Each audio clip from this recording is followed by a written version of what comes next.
حضرت ابو ہریرہ رضی اللہ تعالی عنہ سے روایت ہے کہ رسول اللہ صلی اللہ علیہ وآلہ وسلم نے ارشاد فرمایا، تم میں سے جو شخص اچھی طرح وضو کرتا ہے اور وضو کو کمال درجے تک پہنچا دیتا ہے، پھر صرف نماز ہی کے ارادے سے مسجد میں آتا ہے، تو اللہ تعالیٰ اس بندے سے ایسے خوش ہوتے ہیں جیسے کہ کسی دور گئے ہوئے رشتہ دار کے اچانک آنے سے اس کے گھر والے خوش ہوتے ہیں۔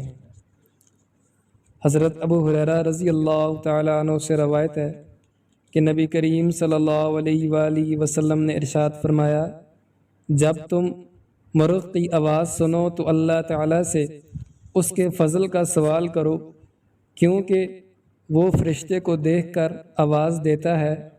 اور جب گدھے کی آواز سنو تو شیطان سے اللہ تعالیٰ کی پناہ مانگو، کیونکہ وہ شیطان کو دیکھ کر بولتا ہے۔ حضرت عقبہ بن عامر رضی اللہ تعالی عنہ روایت کرتے ہیں کہ رسول اللہ صلی اللہ علیہ وآلہ وسلم نے ارشاد فرمایا، قیامت کے دن جگڑنے والوں میں سب سے پہلے دو جگڑنے والے پڑوسی پیش ہوں گے، یعنی بندوں کے حقوق میں سب سے پہلا معاملہ دو پڑوسیوں کا پیش ہوگا۔ حضرت سعد رضی اللہ تعالی عنہ سے روایت ہے کہ رسول اللہ صلی اللہ علیہ وآلہ وسلم نے ارشاد فرمایا، جو شخص مدینہ والوں سے کسی قسم کی برائی کا ارادہ کرے گا، اللہ تعالیٰ اس کو دوزخ کی آگ میں اس طرح پگھلا دیں گے جس طرح سیسہ پگھل جاتا ہے یا جس طرح پانی میں نمک گھل جاتا ہے۔